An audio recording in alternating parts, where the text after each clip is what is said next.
Hello everyone, welcome back to my channel. In this video, I will discuss the cultivation practices of potato.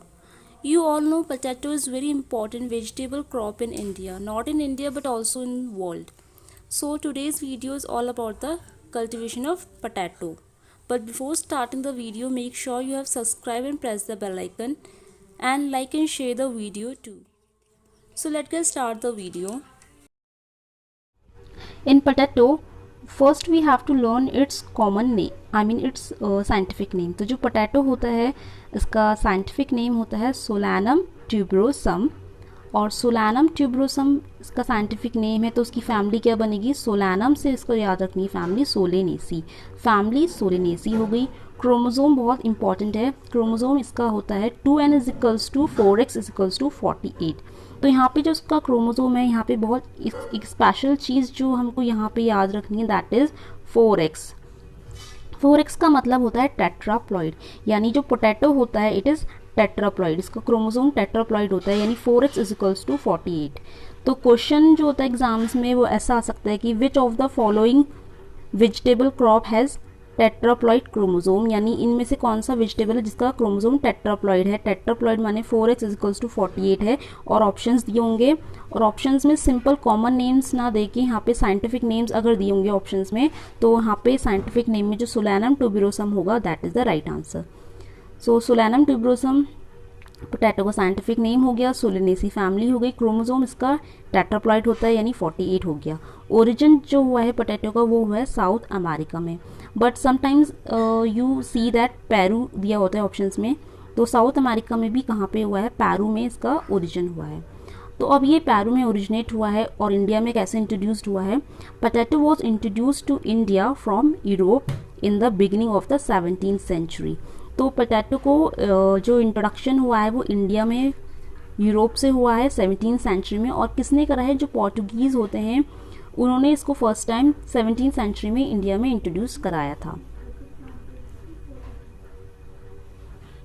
The next is it is a staple food of Ireland. जो Ireland है एक place है, वहाँ का जो potato है वहाँ पे एक स्टेपल फूड की तरह वहाँ पे कल्टीवेशन इसका होता है। The next important point is very important कि 2008 जो है वो international year of potato declared हुआ है। 2008 is declared as international year of potato by United Nations. The next important point is Indian processing industry consume less than 2% of the total produce in the country। तो हमारी country में जितना भी आलू produce होता है उसका लेस देन 2%, ठीक है, याद रखना है कि 2% से भी कम जो है प्रोसेसिंग इंडस्ट्री में यूज़ होता है। अब प्रोसेसिंग इंडस्ट्रीज जो होती हैं लाइक जो हमारा आलू होता है पोटैटो होता है उसका जो प्रोसेसिंग होती है, लाइक उसके हम चिप्स बनाते हैं, फ्रेंच फ्राइज़ बनाते हैं, इस तरह के जो हम प्रोडक्ट बनाते हैं दे आर प्रोसेस प्रोडक्ट्स, और ये प्रोसेसिंग इंडस्ट्रीज़ होती है वहाँ पे लेस देन 2% पोटैटो जो है वो यूज़ होता है। इसके बाद जो नेक्स्ट ये दो इंपॉर्टेंट पॉइंट्स आते हैं, एक होता है सीड प्लॉट टेक्निक, एक है ट्रू पोटैटो सीड्स। ये दोनों जो है बहुत टाइम से इनमें क्वेश्चंस आता है कि पोटैटो से कि सीड प्लॉट टेक्निक किसने डेवलप करी है पोटैटो में। तो जो सीड प्लॉट टेक्निक होती है वो डेवलप करी है पुष्कर नाथ ने 1965 में। और ये सीड प्लॉट टेक्निक होती क्या है, इसमें क्या होता है, production of virus free tubers in the north Indian plains. तो जो नॉर्थ इंडियन प्लेन है, अगर हम इंडिया का मैप देखें तो इंडिया के मैप में जो नॉर्थ इंडिया का जो प्लेन वाला पोर्शन होता है नॉर्थ इंडियन प्लेन्स, वहाँ पे जब हम वायरस फ्री ट्यूबर्स क्या होता है जो पोटैटो में हम खाते हैं ना, edible portion that is tuber, जो फिगर देख रहे हैं दैट इज़ ट्यूबर। तो जो हम ट्यूबर को प्रोड्यूस करते हैं वायरस फ्री कंडीशंस में, आई मीन एक ऐसी कंडीशन में ट्यूबर बनाते हैं जहाँ पे वो ट्यूबर वायरस से फ्री रह सके, that technique is called seed plot technique, जो कि पुष्कर नाथ ने डेवलप करी है। एक और टेक्निक जो हमें यहाँ पे पढ़नी है that is true potato seeds. True potato seeds का मतलब होता है कि जो पोटैटो के सीड होते हैं, बीज होते हैं, क्योंकि हर एक प्लांट में क्या होता है फ्लावर बनता है, फ्लावर से क्या होता है, फ्लावर बनने के बाद उसमें ओवरी होती है, ओवरी में ओव्यूल्स बनते हैं जिससे सीड प्रोड्यूस होता है। तो बाकी जैसे नॉर्मली दूसरे क्रॉप्स में होता है सेम पोटैटो में भी ऐसे ही होता है। और जो पोटैटो के सीड्स होते हैं they are called true potato seeds. और ये ट्रू पोटैटो सीड्स का जो कंसेप्ट था ये सबसे पहले डॉक्टर एस रामानुजन ने डेवलप करा था। It is a type of botanical seed production through sexual reproduction. तो यहाँ पे सेक्शुअल रिप्रोडक्शन होता है, यानी सीड्स के थ्रू प्लांट जनरेट होते हैं, सीड्स के थ्रू अगर प्लांट जनरेट होते हैं, that is called sexual reproduction. तो पोटैटो में जब सेक्सुअल रिप्रोडक्शन होता है, उससे जो सीड्स आते हैं निकल के, that is the true potato seeds. तो यहाँ पे ये दो चीज़ें जो हैं वो बहुत इंपॉर्टेंट हैं लर्न करने के लिए कि सीड प्लॉट टेक्निक किसने दी है, दैट इज पुष्कर नाथ, और ट्रू पोटैटो सीड्स का कंसेप्ट दिया है डॉक्टर एस रामानुजन। अब ये ट्रू पोटैटो सीड्स के बारे में हम डिटेल में थोड़ा देख लेते हैं। यहाँ पे ये फिगर बहुत ही इंपॉर्टेंट है, इसमें दिखाया गया है दीज आर, जो फर्स्ट फिगर है यहाँ पे ये पोटैटो के फ्लावर्स होते हैं।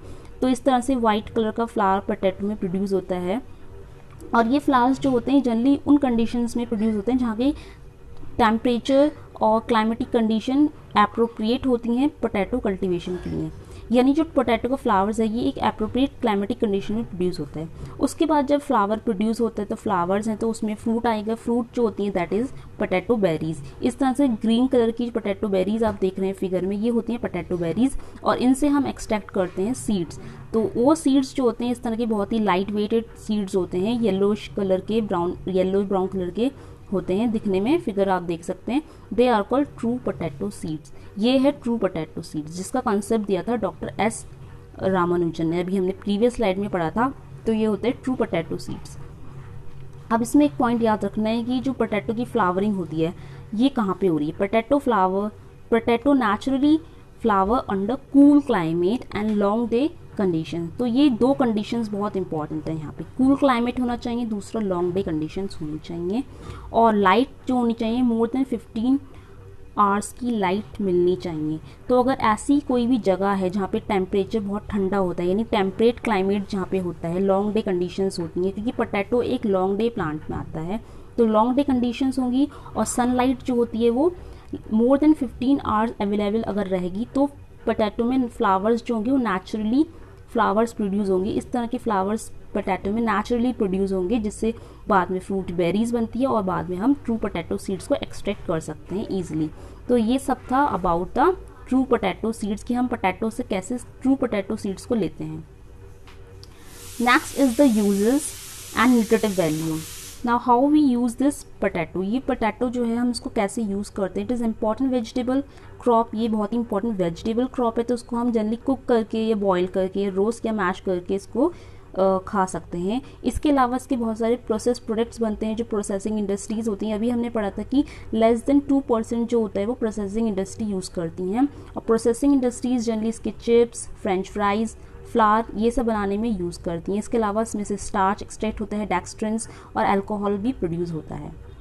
इसके अलावा जो उसकी न्यूट्रिटिव वैल्यू होती है, तो उसकी न्यूट्रिटिव वैल्यू में कार्बोहाइड्रेट का अमाउंट पता होना चाहिए कि जो पोटैटो होता है it is rich in carbohydrate. 22.6% इसमें कार्बोहाइड्रेट पाया जाता है, और इसमें स्टार्च बहुत ज़्यादा होता है, 60 to 80% इसमें बहुत ही अच्छी अमाउंट में स्टार्च भी पाया जाता है।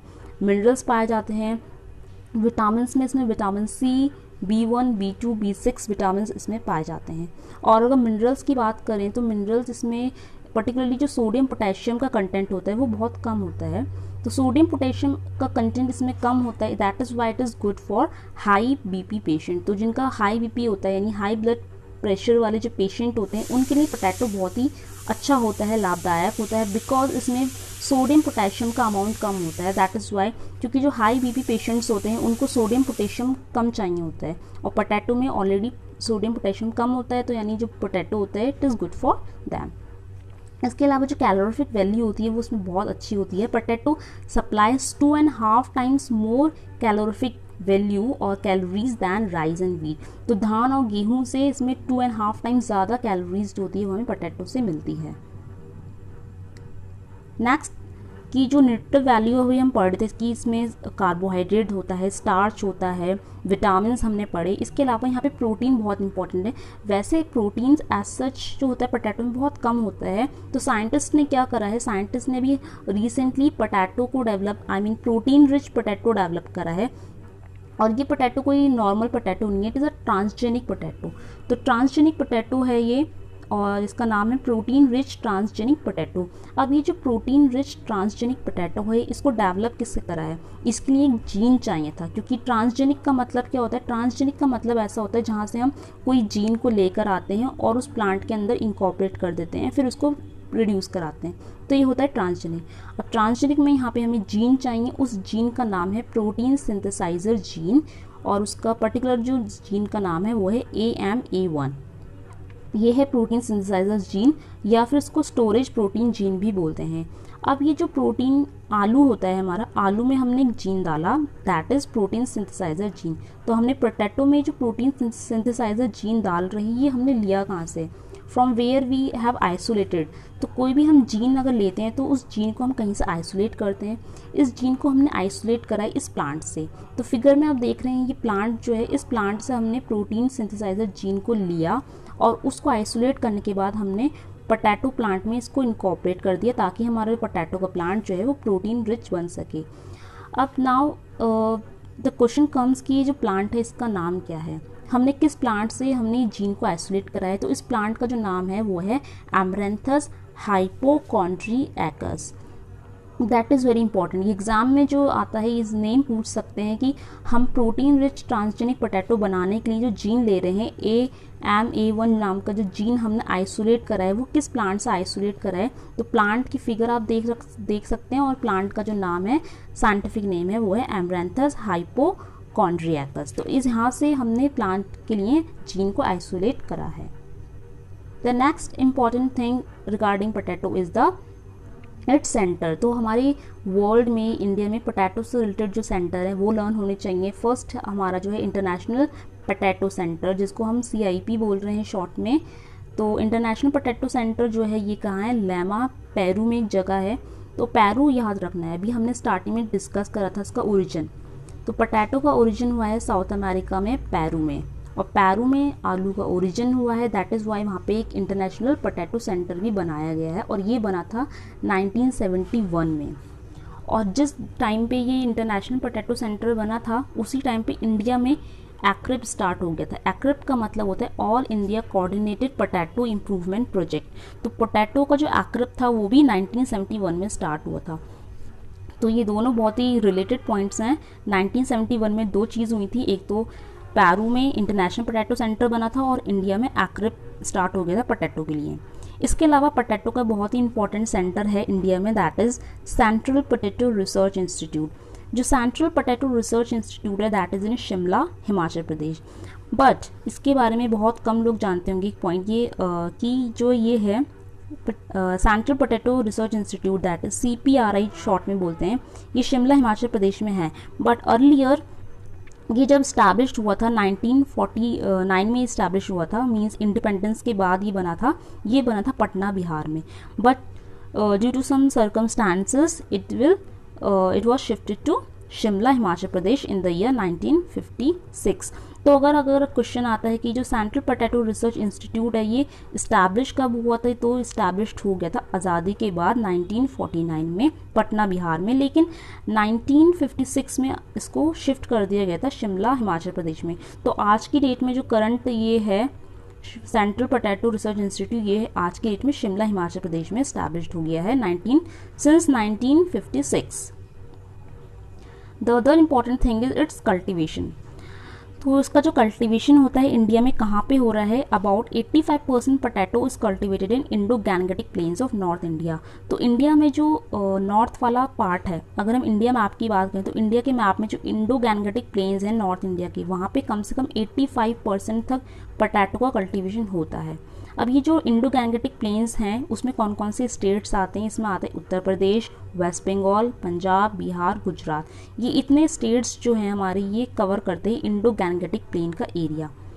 और यहाँ पे एक पॉइंट और आपको नोट करना है, one more important point is that कि potato in India is produce in Indo Gangetic plain. तो जो इंडो गैंगेटिक प्लेन है वहाँ पे अच्छा खासा 85% पोटैटो का प्रोडक्शन हो रहा है। दैट इज़ वाई जो ये इंडो गैंगेटिक प्लेन होता है नॉर्थ इंडिया का, that is called food bowl of India. क्योंकि इंडिया में मोस्ट ऑफ द पीपल जो होते हैं पोटैटो को बहुत ज़्यादा कल्टीवेट करते हैं और बहुत ज़्यादा पोटैटो कंज्यूम करते हैं, और बहुत ही अच्छा इंपॉर्टेंट फूड क्रॉप है हमारी इंडिया का। दैट इज़ वाई जो इंडो गैंगेटिक प्लेन होता है that is called food bowl of India. The next important point कि अगर इतने सारे स्टेट्स हैं हमारे, तो इसमें भी से भी जो फर्स्ट स्टेट है जो लीड कर रहा है पोटैटो में that is UP. Uttar Pradesh is the major potato producing state, and इसमें जो शेयर है इसका प्रोडक्शन में that is 31.26% share followed by West Bengal, Bihar, Gujarat, Madhya Pradesh. तो बाकी का कितना कंट्रीब्यूशन है ये यहाँ पे परसेंटेज में दिया है, बट इतना हमें डिटेल नहीं पढ़ना, हमें सिर्फ इतना पढ़ना है कि जो इंडो गैंगेटिक प्लेन है वो बहुत इंपॉर्टेंट होता है, क्योंकि 85% पोटैटो वहाँ पे ही प्रोड्यूस हो रहा है। और इंडो गैंगेटिक प्लेन में कौन कौन से स्टेट्स आते हैं ये याद होना चाहिए, और इन स्टेट में भी कौन लीड कर रहा है, दैट इज़ यूपी, उत्तर प्रदेश जो है लीड कर रहा है। और इसका अमाउंट भी देख सकते हैं कि 31.26% इसका प्रोडक्शन में शेयर है। After that we will discuss its botany, कि जो पोटैटो होता है वो एक हर्बेशियस पेरिनियल प्लांट होता है। Above ground portion is called haulm. Potato का जो प्लांट होता है उसका जो अबव ग्राउंड पोर्शन होता है, ज़मीन से ऊपर का जो इतना भी हिस्सा होता है उसको हम हॉलम बोलते हैं। इसके फ्लावर्स जो होते हैं वो परफेक्ट होते हैं, सेल्फ पॉलिनेशन इसमें होता है, और ये लॉन्ग डे प्लांट है। अभी हमने डिस्कस करा था इसके जो फ्लावर्स होते हैं वो कहाँ पे प्रोड्यूस होते हैं, जहाँ पे ठंडा मौसम होता है, लॉन्ग डे कंडीशंस होती हैं, वहाँ पे हम इसके फ्लावर्स प्रोड्यूस होते हैं। तो पोटैटो जो होता है वो एक लॉन्ग डे प्लांट में आता है। इन्फ्लोरेसेंस इसकी होती है साइमोस। इसकी जो रूट्स होती हैं, फाइब्रस रूट सिस्टम इसमें पाया जाता है। इसकी रूट सिस्टम बहुत ही इंपॉर्टेंट है समझना, फाइब्रस रूट सिस्टम इसमें होती है। प्लस इसमें जो हम खाते हैं पोटैटो, आलू जो हम खाते हैं वो मेन ज़मीन के अंदर होता है। तो यहाँ पे स्टोलन्स होते हैं, रूट सिस्टम में स्टोलन्स प्रोड्यूस होते हैं। स्टोलन्स बेसिकली धागे जैसे होते हैं, थ्रेड लाइक स्ट्रक्चर होता है, और वही स्वेलेंस जब एंड में जहाँ धागा ख़त्म होता है, यानी जो एंड वाला पोर्शन होता है वहाँ पे वे स्वेल होने लगते हैं, और स्वेल होके वहाँ पे ट्यूबर फॉर्मेशन हो जाता है। और पोटैटो जो ट्यूबर हम खा रहे हैं ना, ये फिगर आप देख रहे हैं, this is nothing but it is a potato tuber. तो पोटैटो जो ट्यूबर है वो हम खाते हैं, वो क्या है, it is a modified stem. Most of the time question आते हैं कि पोटैटो ट्यूबर क्या है, तो पोटैटो ट्यूबर एक मॉडिफाइड स्टेम है, ये हमें पता होना चाहिए। हम जो आलू खा रहे हैं, ट्यूबर खाते हैं उसका, दैट इज़ मॉडिफाइड स्टेम। इसके अलावा यहाँ पे एक फिगर में आपको देख सकते हैं इसकी बॉटनी अच्छे से। तो फिगर में हम देख रहे हैं कि इसकी जो बॉटनी है इसमें इम्पॉर्टेंट होता है इसका रूट सिस्टम। सबसे पहले तो उसका जो अबव ग्राउंड पोर्शन होता है इसको हम हॉलम बोलते हैं, इसको हम बोलते हैं हॉलम। और जो नीचे का पोर्शन होता है जहाँ पे इसमें स्टोलन्स बनते हैं, ये हैं स्टोलन्स, जो धागे जैसे निकल रहे हैं ये ब्लैक कलर के से, ठीक है, यहाँ पे सॉरी ग्रीन कलर ये दिख रहा है ना आपको फिगर में, ये ग्रीन कलर जो जा रहा है दैट इज़ द स्टोलन। और ये स्टोलन्स के बाद ये नीचे ब्लैक कलर से रूट्स बनी हुई हैं, और जहाँ स्वेलन जो स्टोलन्स होते हैं वो स्वेल होने लगते हैं, फूलने लगते हैं, उसको बोलते हैं ट्यूबर। तो ये बना है हमारा ट्यूबर। तो यहाँ पे ये पॉइंट्स इंपॉर्टेंट हैं कि पहले स्टोलन्स प्रोड्यूस होते हैं, स्टोलन का जो आखिरी वाला हिस्सा होता है एंड होते हैं, वहाँ पे ट्यूबर्स बनते हैं, that is important in potato. उसके बाद ये जो पोटैटो का ट्यूबर होता है इसमें आइज़ होती हैं, आइज़ जो होती हैं देयर आर 3 बर्ड्स, मतलब एक पूरे आलू में 3 आइज़ प्रेजेंट होती हैं, 1 2 3, इस तरह से 3 आइज़ यहाँ पे प्रेजेंट होती हैं। और आइज़ के साथ साथ यहाँ पे लीफ स्क्वायर भी होता है। तो ये तो था बॉटनी के बारे में कि कैसा जो होता है इसकी बॉटनी शो होती है। तो यहाँ पे हमने कवर कर लिया बॉटनी। बॉटनी में इसकी रूट सिस्टम में स्टोलन्स क्या होते हैं और ट्यूबर्स क्या होता है। ट्यूबर एक तरह की मॉडिफाइड स्टेम है, ये ध्यान रखना है। आगे डिस्कस करते हैं। अब जो हमारा पोटैटो होता है उसमें एल्कोलॉइड भी प्रोड्यूस होता है। अब ये एल्कोलॉइड क्या होता है? When potato tuber expose to sunlight, जब हम आलू को हार्वेस्ट कर देते हैं, हार्वेस्ट करने के बाद अगर हम उसको धूप में छोड़ दें, ऐसा सनलाइट में बहुत लंबे टाइम तक एक्सपोज कर दें, दैट वहाँ पे फिर पोटैटो ग्रीनिंग स्टार्ट होती है। फिगर में आप देख रहे हैं ये इतना हिस्सा ग्रीन हो रखा है, दैट इज़ पोटैटो ग्रीनिंग। और पोटैटो जब ग्रीनिंग स्टार्ट हो जाती है तो वहाँ पे एल्कोलॉइड्स बनने शुरू होते हैं। तो यहाँ पे एल्कोलॉइड्स का जो सिंथेसिस है वो स्टार्ट हो रही है। और जो ग्रीनिंग जब आलू की हो जाती है तो यहाँ पे 2 इम्पॉर्टेंट एल्कोलॉइड प्रोड्यूस होते हैं, चैकोनिन एंड सोलानिन। तो चैकोनिन एंड सोलानिन ये 2 इंपॉर्टेंट एल्कोलॉइड्स जो होते हैं वो आलू में बनते हैं जब पोटैटो ग्रीनिंग स्टार्ट होती है। और ये जो होते हैं एल्कोलॉइड बहुत हार्मफुल होते हैं, they can effect our nervous system, ये हमारे नर्वस सिस्टम को इफेक्ट कर सकते हैं। अब ये प्रेजेंट कहाँ होता है? जो सोलानिन होता है particularly is found in the potato peel. तो आलू का छिलका में आप देख रहे हैं फिगर में, इसका छिलके के बाहर ये ग्रीन कलर का जो होता है ये सोलानिन है, and it is alkaloid, so it is very poisonous. It is poisonous compound but 70% of it is removed when potato are peeled. तो जब हम आलू को छील लेते हैं, जैसे फिगर में देख सकते हैं ना कि यहाँ पे लिखा है ना कट अवे दिस पार्ट, ये जो इतना ग्रीन वाला हिस्सा है इसको हम कट कर देंगे। तो यहाँ पे हम 70% सोलानिन जो है वो रिड्यूस कर सकते हैं। दिस एल्कलॉइड में कॉज सिकनेस और death both to livestock and human beings. तो ये एनिमल्स यानी लाइफ स्टॉक्स और ह्यूमन बींग्स दोनों के लिए बहुत ही हार्मफुल एल्कलॉइड है। यू कैन इमेजिन ये जो सोलानिन है, ग्रीन सोलानिन, अगर हम इसको खा जाएंगे तो हम बीमार पड़ सकते हैं, हमारी डेथ हो सकती है इवन। और सिर्फ इंसानों में नहीं, जो हमारे जानवर होते हैं, लाइफ स्टॉक एनिमल्स होते हैं, उनके लिए भी बहुत ज़्यादा हार्मफुल है। तो जब भी हम पोटैटो खाते हैं तो ये ग्रीन हिस्सा हमें अलग करना होता है, दैट इज़ इम्पॉर्टेंट। अगर नहीं करेंगे तो it will cause sickness and death. The next important is the types of potato. I mean commercially जो हम पोटैटो कल्टीवेट करते हैं वो है solanum tuberosum, but commercially 2 important species यहाँ पे देखी गई हैं पोटैटो में। एक स्पीशीज़ जो है सोलानम ट्यूबरोसम, ये बहुत इंपॉर्टेंट है क्योंकि अभी हमने साइंटिफिक नेम जो इसका पढ़ा था दैट इज सोलानम ट्यूबरोसम। ये मोस्ट कॉमन स्पीशीज़ है। और ये प्लांट कैसा दिखाई देता है, जो सोलानम ट्यूबरोसम होता है इसका प्लांट बहुत छोटा होता है, मोटा होता है। इसका आई मीन जो स्टेम होती है वो छोटी, शॉर्टर और थिक होती है। प्लांट कैसा होगा, छोटा मोटा, और लीफ इसकी बहुत ज़्यादा वाइड होती हैं। लेकिन जो पहली वाला है दैट इज सोलानम एंडीजीनम। सोलानम एंडीजीनम इतना ज़्यादा कॉमन नहीं है, नॉट वेरी कॉमन। और दिखने में कैसा होता है, जैसे सोलानम ट्यूबरोसम जो था छोटा मोटा था, लेकिन जो सोलानम एंडीजीनम है ये लंबा और पतला होगा। इसका जो स्टेम है वो बहुत ज़्यादा थिन है, पतला है और लंबा होगा। तो लंबा पतला प्लांट होता है, लीव्स इसकी बहुत ज़्यादा छोटी और नैरो होती हैं। This is a major peculiar difference between the solanum andigenum and solanum tuberosum. The next thing is the climatic requirement. आलू जो है कैसे मौसम इसको चाहिए होता है, इसको ठंडा सीजन चाहिए होता है। It is a cool season crop. ठंडा इन्वायरमेंट इसको चाहिए होता है, यानी विंटर्स इसको ज़्यादा अच्छे लगते हैं कल्टीवेशन के लिए। It growth in winter in plains of India. तो विंटर सीजन में ही इसका कल्टीवेशन होता है। However in northern hills it is sown as summer season crop. तो नॉर्दर्न हिल्स में तो उसको हम as a summer season crop की तरह भी ग्रो कर सकते हैं, क्योंकि वहाँ पे हिल्स हैं, हिल्स में तो ऑलरेडी मौसम ठंडा ही होता है, तो वहाँ पे हम इसको as a summer season crop cultivate करते हैं। इसके बाद नेक्स्ट है पोटैटो, जो है हमारा लॉन्ग डे प्लांट में आता है, but it is cultivated as short day plant in India. ये बहुत इंपॉर्टेंट है। क्वेश्चन अगर आता है कि पोटैटो किस टाइप का प्लांट है, तो पोटैटो एक लॉन्ग डे प्लांट में ही आता है, बट इंडिया में जो हम इसका कल्टिवेशन करते हैं वो as a short day plant के तौर पे करते हैं।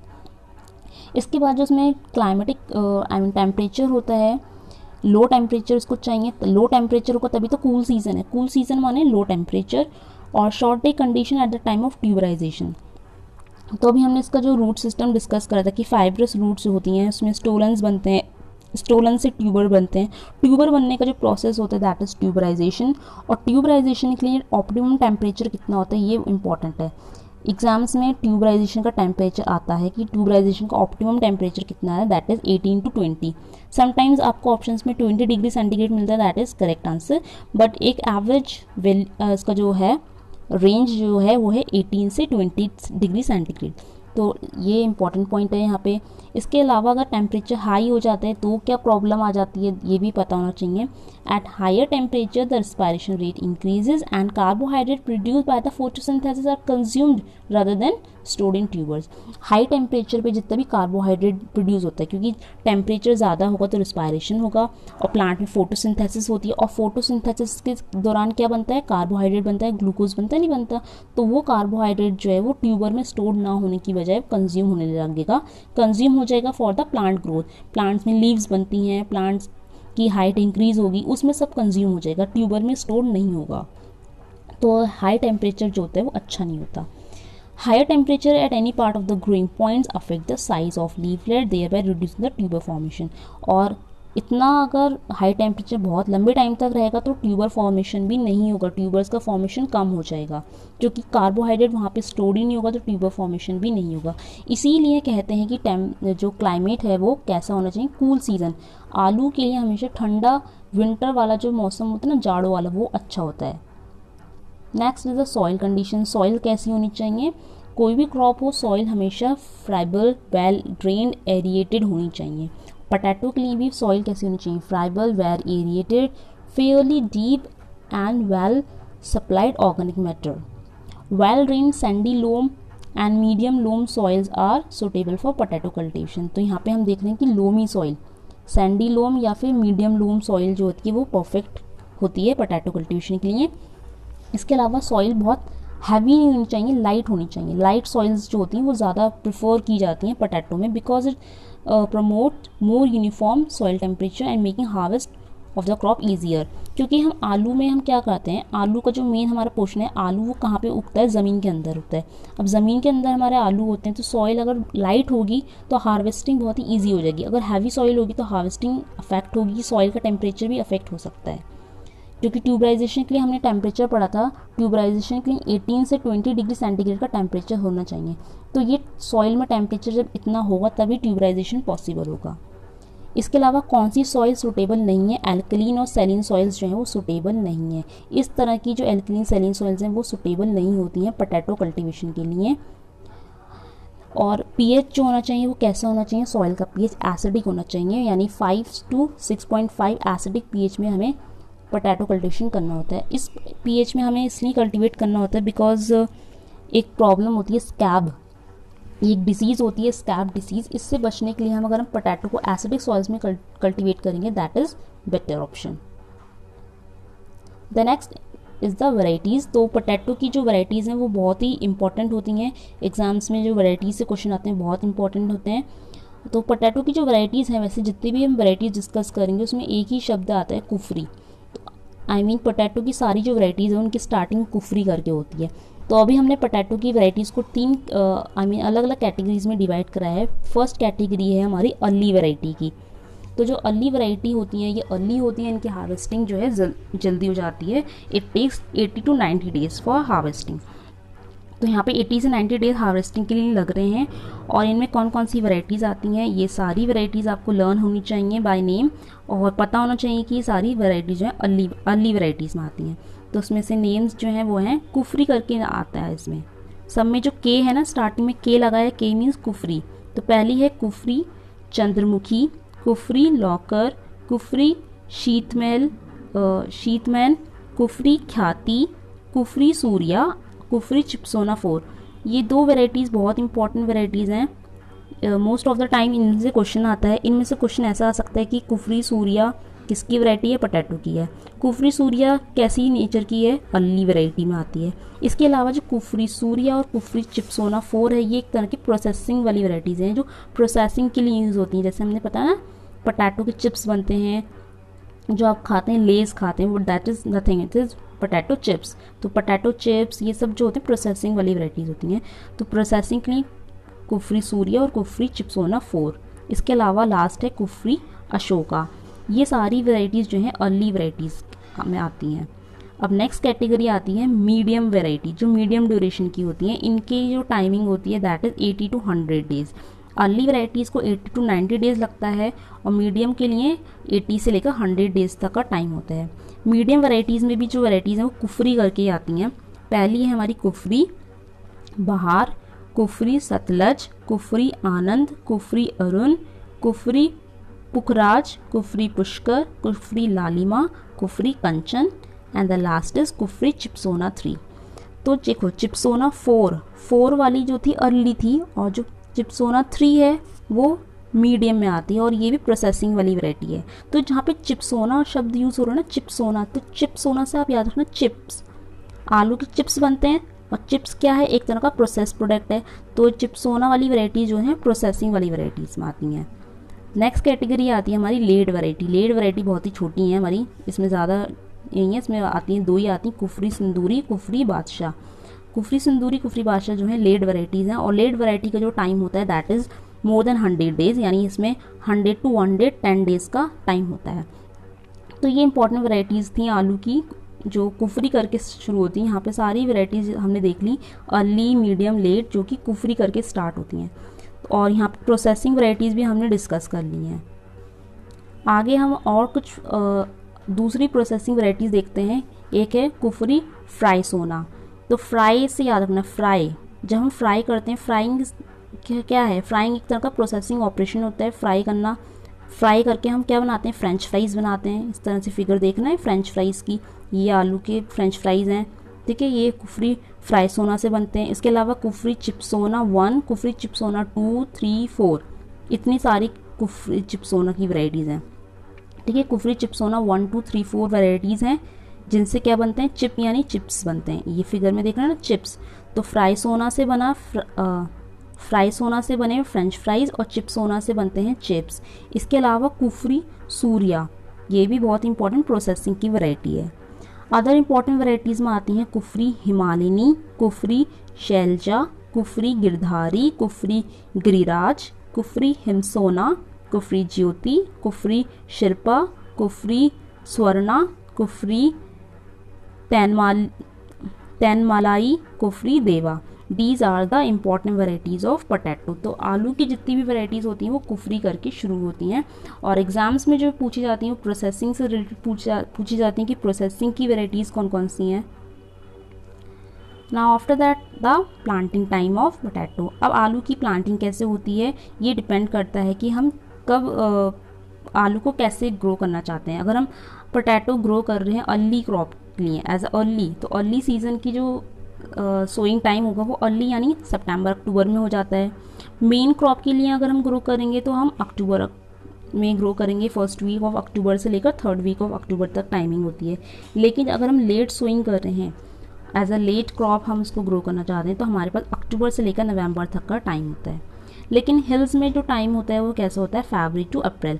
Potato planted in hills in the third week of February to second week of April, यानी फैब से लेकर अप्रैल तक का टाइमिंग जो होती है वो हिल्स में होती है।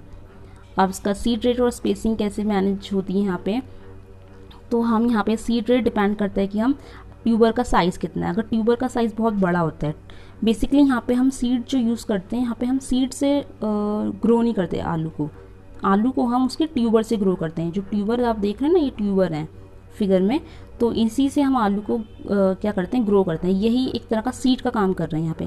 Tubers are called seed. अगर ट्यूबर बड़ा है तो हमारा सीड रेट होगा 25 से 30 क्विंटल पर हेक्टेयर।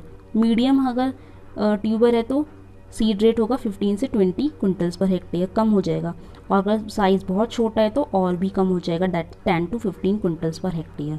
अगर हमारा ट्यूबर बहुत ज़्यादा लार्ज साइज़ का होता है तो हम उसको एज सच ही सॉइल में नहीं डाल देते सोइंग करने, हम उसको बहुत छोटे छोटे स्मॉल पीस में कट कर देते हैं। द लार्ज और big size of tubers are cut into small pieces before sowing. और हमें ध्यान रखना है कि जो हमारे पीस हमने काटे हैं उसमें एटलीस्ट 2 आईज तो होनी चाहिए। हमने भी डिस्कस करा था कि पोटैटोज के जो ट्यूबर होते हैं आईज होती हैं, तो एटलीस्ट 2 आईज वाला जो ट्यूबर होगा उसको ही हम यूज़ करते हैं। आफ्टर कटिंग उसको हम फंजीसाइड ट्रीटमेंट भी दे सकते हैं, उसके बाद हम इसकी सोइंग करेंगे। लेकिन अगर हम यूज़ करते हैं ट्रू पोटैटो सीड्स, अभी हमने स्टार्टिंग में पढ़ा था कि जो डॉक्टर एस रामानुजन था, तो थे उन्होंने TPS यानी ट्रू पोटैटो सीड्स का कंसेप्ट दिया था। अगर हम ट्रू पोटैटो सीड्स यूज़ कर रहे हैं, ट्रू पोटैटो सीड्स क्या होते हैं, it is nothing but it is the seed of potato. आलू होता है, आलू में फूल आता है, फूल के बाद उसमें बैरी बनती है, बैरी से हम उसका सीड एक्सट्रैक्ट करते हैं। अगर हम उसे यूज़ करेंगे, that is true potato seeds use करेंगे, तो सीड रेट होगा 100 to 120 ग्राम पर हेक्टेयर। तो यहाँ पे क्वेश्चन में एग्जाम्स में ट्रू पोटैटो सीड्स का सीड रेट बहुत इंपॉर्टेंट है, यू मार्क इट इम्पॉर्टेंट, ये क्वेश्चन आ सकता है। इसके अलावा ट्यूबर की जो डोरमेंसी होती है उसको ब्रेक करने के लिए हम 2 चीज़ यूज़ करते हैं, जिब्रेलिक एसिड 1 ppm, थायोयूरिया 1%। और स्पेसिंग हम जो रखते हैं स्मॉल साइज़ की ट्यूबर्स में 60 by 20 सेंटीमीटर, यानी रो टू रो 60 होगी, प्लांट टू प्लांट 20 सेंटीमीटर। लेकिन अगर ट्यूबर साइज़ बड़ा है तो स्पेसिंग भी बढ़ जाती है, रो टू रो तो 60 रहेगी, लेकिन प्लांट टू प्लांट हमारी स्पेसिंग जो होगी पहले 20 थी, अब 25 हो जाएगी, 25 centimetre. This is about the seed rate and spacing. Now we discuss the method of sowing. अब हम आलू को किस तरह से सोइंग कर सकते हैं, इसके जो डिफरेंट मेथड्स हैं, बेसिकली 2 ही मेथड हैं, एक है रिज एंड फरो मेथड, एक है flat bed method. Ridge furrow method में हम एक तरह का रिजेस बनाते हैं, then the length of the ridges depend on the slope of the plot. तो स्लोप के अकॉर्डिंग हम उसकी लेंथ डिसाइड करते हैं। 2 long ridges and furrows are not supplied with irrigation water connectivity. The potato tubers are planted in onset of into furrow. तो इतना हमें detail नहीं पढ़नी है, हमें सिंपल 2 मेथड याद रखने, furrow method, ridge and furrow, और दूसरा flat method. In this method the whole plot is divided into beds of convenient length and width. The shallow furrow are open and potato tubers are planted at recommended distance. तो अभी spacing हमने यहाँ पे देख ली थी, कितने recommended spacing, उसके according हम यहाँ पे लगाएंगे। Potato tubers are covered with the original soil of furrow. When the germination is completed and the plants become 10 to 12 centimeter height, earthing up should be done. तो फ्लैट बेड मेथड में हम यहाँ पे earthing up important होता है। Earthing up में हम क्या करते हैं, उसके ऊपर मिट्टी चढ़ा देते हैं। जब हमारा आलू का पेड़ 10 टू 12 सेंटीमीटर का लंबा हो जाएगा तो हम उसमें अर्थिंग अप कर देते हैं। Nutritional management is very important in potato, क्योंकि हमारा जो पोटैटो होता है वो हैवी फीडर होता है। हैवी फीडर का मतलब होता है उसको ज़्यादा अमाउंट में न्यूट्रिएंट्स सप्लाई करना पड़ता है। पहला हम सप्लाई करते हैं FYM या फिर कंपोस्ट। तो जब भी हम लैंड प्रिपरेशन कर रहे होते हैं उस टाइम पे 250 से 500 क्विंटल प्रति हेक्टेयर हमको फार्म यार्ड मैन्योर अप्लाई करना होता है, यानी जो फर्स्ट फोर्टनाइट होती है बिफोर प्लांटिंग उससे तब हम करेंगे। उसके बाद जो NP के रेशियो होता है वो इंपॉर्टेंट होता है। Nitrogen 100 to 150 kg per hectare होना चाहिए, फॉस्फोरस 80 to 100 kg पर हेक्टेयर और potassium 80 to 100 kg per hectare. यानी फॉस्फोरस और पोटेशियम का अमाउंट सेम है, नाइट्रोजन ज़्यादा होती है 100 to 150 नाइट्रोजन। अब ये हम न्यूट्रिएंट जो डाल रहे हैं उनको अप्लाई कब कब करना है, स्पेशली कि NPK का एप्लीकेशन याद रखना है। 2/3 नाइट्रोजन 2/3 से लेकर 3/4 नाइट्रोजन लेंगे और जितना भी हमारा फॉस्फोरस और पोटेशियम उसको तो हम पूरा ले लेंगे। 80 से 100 kg जो हमने डिस्कस करा था ना अभी, 80 से 100 kg लेंगे, ये फॉस्फोरस और पोटेशियम पूरा हम ले लेंगे। इसको हम अप्लाई करेंगे द टाइम ऑफ प्लांटिंग। उसके बाद हम क्या करते हैं, जो बची हुई नाइट्रोजन होती है दैट इज़ द रिमेनिंग 1/4 से लेकर 1/3 नाइट्रोजन होगी, उसको हम अप्लाई करेंगे 30 to 35 days after planting. Planting के टाइम में 2/3 से लेकर 3/4 नाइट्रोजन हमने डाल दी। उसके बाद जो बची हुई 1/4 से लेकर 1/3 नाइट्रोजन होगी उसको हम 30 to 35 डेज आफ्टर प्लांटिंग यानी 1 महीने के बाद हम डाल देंगे, और that is eight the time of first earthing up. और इसी टाइम पे हम उसमें फर्स्ट अर्थिंग अप भी कर देंगे। तो अर्थिंग अप भी कर रहे हैं और साथ में न्यूट्रिएंट भी अप्लाई करेंगे। And when plant becomes 25 to 30 centimetre in the height, either in the form of top dressing और इन द फॉलियर एप्लीकेशन। इसके बाद जब सेकंड एप्लीकेशन कब करेंगे, जब प्लांट 25 से 30 सेंटीमीटर हाइट का हो जाएगा उस टाइम पे हम टॉप ड्रेसिंग या फिर फोलियर एप्लीकेशन कर देंगे नाइट्रोजन का। तो नाइट्रोजन 2 स्प्लिट डोज में पड़ती है, एक तो 1/4 नाइट्रोजन अर्थिंग अप में टाइम पे और दूसरी डोज जो है नाइट्रोजन की वो तब कब एज अ टॉप ड्रेसिंग हम अप्लाई करते हैं जब प्लांट 25 से 30 सेंटीमीटर हाइट का हो जाता है। This is about the nutrient management in the potato. Now we discuss the most important interculture operations. तो पोटैटो में अर्थिंग अप पढ़ा हमने। इंटरकल्चर ऑपरेशंस में बेसिकली हम चाहते हैं कि हमारे जो वीड्स होते हैं, वीड्स यानी खरपतवार, उनको हम कम कर सकें। तो पोटैटो में 2 तरह के वीड्स बहुत ज़्यादा प्रोमिनेंट देखे गए हैं।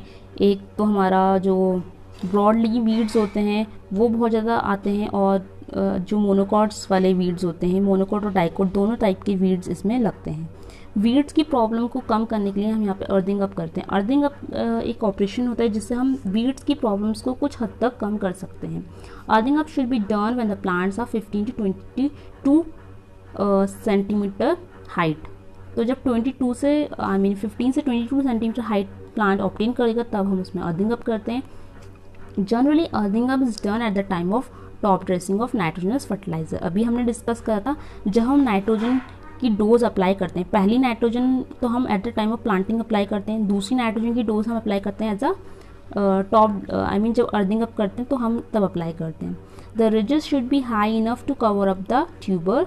If necessary, a second earthing up may be done 2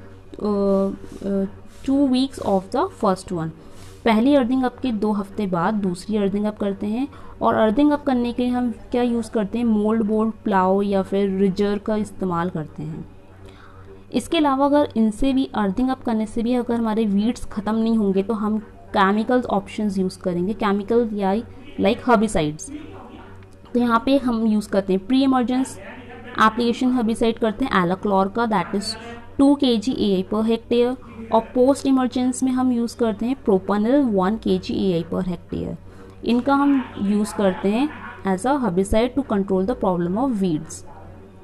the next is the water management, means irrigation कैसे करना है। The rate of water use is low till 30 to 35 days after planting. It means that the first irrigation is essentially done with in 30 to 35 days after planting. तो पेड़ लगाने के बाद, आलू की पेड़ लगाने के बाद 1 महीने बाद यानी 30 से 35 डेज के बाद हमको फर्स्ट इरीगेशन अप्लाई करना होता है, लाइट इरीगेशन करते हैं। When the soil moisture seems insufficient for sprouting, interval of first irrigation should be reduced. Further irrigation is done as when the crop needs. As regards method of irrigation in potatoes, furrow method is commonly used. तो method of irrigation की बात करें तो furrow method जो होता है वो बहुत ज़्यादा पॉपुलर होता है method of irrigation in potato में. Now we come on the last point, that is the harvesting, yield and storage. तो यहाँ पे जो harvesting होती है potato की, the harvested potatoes are heaved under shade for a couple of days so that their skin becomes hard and so soil adhering with them is also separated out. जब भी हम आलू को हार्वेस्ट कर देते हैं उसका हम एक हीप बनाते हैं. What is the meaning of heap? Heap माने उसको हम ग्रुप में रख देते हैं. बहुत सारे आलू को हम एक हीप बना देते हैं, झुंड में, ग्रुप में रख देते हैं, छाया में, शेड में रख देते हैं, फील्ड में. हम ऐसा इसलिए करते हैं ताकि जो आलू है उसकी जो स्किन है वो थोड़ी हार्ड हो जाए, आलू की स्किन हार्ड हो जाए और उसमें जो एक्सेसिव सॉइल चढ़ी होती है, क्योंकि हम इतनी अर्थिंग अप करते हैं और मिट्टी से आलू को निकालते हैं, उसमें बहुत सारी मिट्टी होती है, सॉइल अडेर होती है, तो सॉइल भी प्रॉपरली सेपरेट हो जाए और उसकी स्किन बहुत ज़्यादा हार्ड हो जाए. दैट इज़ वाई हम उसको थोड़ी शेड में हीप बना के उसको ऐसे रख देते हैं.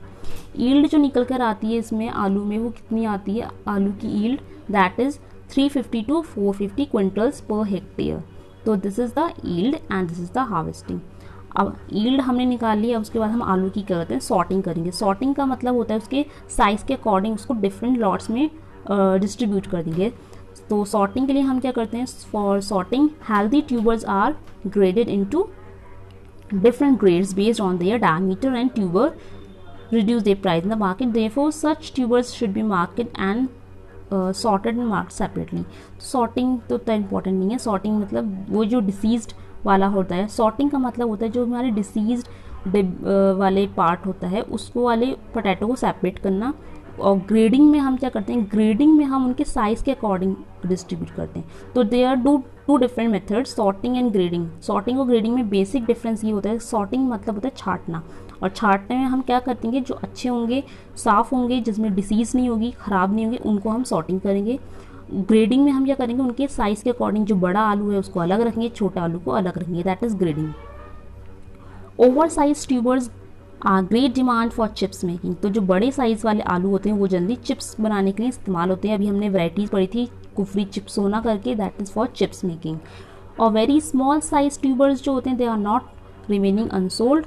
Both however both oversized and undersized are quite unsuitable for seed purpose. तो ये सुटेबल जो होते हैं सीड पर्पस के लिए नहीं होते. इसके बाद स्टोरेज से बहुत इंपॉर्टेंट क्वेश्चन आता है, ये वेरी इंपॉर्टेंट है मार्केट, कि आलू को हम कैसे स्टोर करते हैं. तो जनरली हम आलू को कोल्ड स्टोरेज में स्टोर करते हैं. ठीक है, आलू में कोल्ड बहुत इंपॉर्टेंट है. आलू को कल्टीवेट भी हम ठंडी जगह में करते हैं और उसके बाद हार्वेस्ट करने के बाद स्टोर में भी हम ठंडी जगह में स्टोर करते हैं. यानी 4 to 7 डिग्री सेंटीग्रेड टेम्परेचर जहाँ पे होगा वहाँ पे हम आलू को स्टोर करेंगे. That is about the harvesting, yield and storage. So thank you guys for watching this video.